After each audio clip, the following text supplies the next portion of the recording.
ऐसा नुस्खा? बिल्कुल बिल्कुल, मैं बताता हूँ।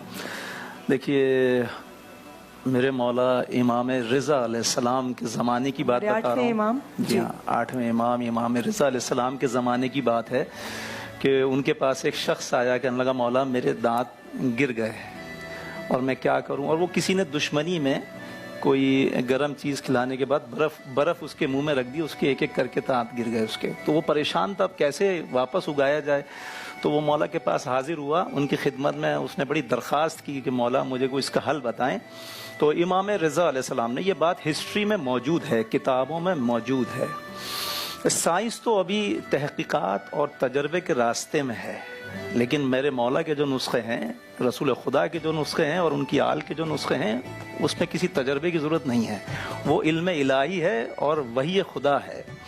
तो मौला ने फरमाया कि तुम्हें चाहिए कि सादे कूफी मतलब नागर मोथा, उसको हमारे यहाँ पाकिस्तान में, हिंदुस्तान में नागर मोथा कहते हैं। तो मौला ने फरमाया कि तुम्हें चाहिए कि नागर मोथा को लो और उसके टुकड़े करो और उसके दांतों के पास, मसूड़ों के पास रखना शुरू कर दो।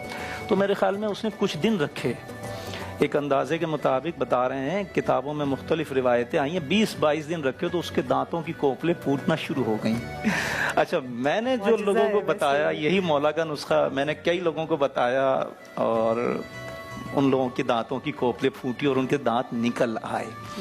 अच्छा, जो शुगर पेशेंट होते हैं उनके दांत क्यों गिरते हैं और शुगर पेशेंट के अलावा भी दांत जल्दी क्यों गिर जाते हैं? मौला ने फरमाया कि मीठी चीज खाने के बाद या गर्म चीज खाने के बाद कोई ठंडी चीज या बर्फ का पानी या बर्फ इस्तेमाल नहीं करें, उससे दांत गिरना शुरू हो जाएंगे। फौरन नहीं गिरते कि आपने बर्फ का पानी या गरम खाना खाया, बर्फ का पानी फौरन गिर गया, नहीं, आहिस्ता आहिस्ता गिर जाता है, कमजोर हो जाता है। तो उसके लिए मौला ने मना फरमाया कि ठंडी चीजें, मतलब गर्म और मीठी चीजों के बाद ठंडी चीजें इस्तेमाल नहीं करें आप, वरना नुकसान होगा। अच्छा, अब जो चमकाने वाली बात है, इसी इमाम ने, हमारे इमाम रिज़ा अलैहिस्सलाम ने फरमाया कि मंजन की तरह से उसको पीस लीजिए, जैसे मंजन को पाउडर बना के पीस लेते हैं। नागर मोथा आज भी पंसार की दुकान पे जाएं आप, अरवी की शक्ल का होता है, जैसे अरवी होती है ना वैसे होता है, ब्राउन कलर का होता है और गोल गोल उसकी शक्ल होती है अरवी की तरह से, कहीं से लंबा कहीं से गोल।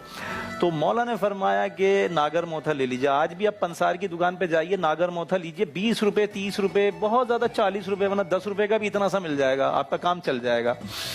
तो नागर मोथा लीजिए, उसका पाउडर बना लीजिए, उसको हमाम दस्ते में रखिए, कूटिए, पाउडर बारीक सा बनाइए, उससे आप मंजन की तरह से उसको यूं करके साफ कीजिए दांत। आप देखेंगे एक हफ्ते के बाद, आप एक हफ्ते से पहले आप तो फोटो खींचिए, सेल्फी खींचिए अपने दांतों की, और एक हफ्ते के बाद दोबारा सेल्फी खींचिए, आपको फर्क साफ नजर आ जाएगा कि मैं सच कह रहा हूँ या झूठ कह रहा हूँ।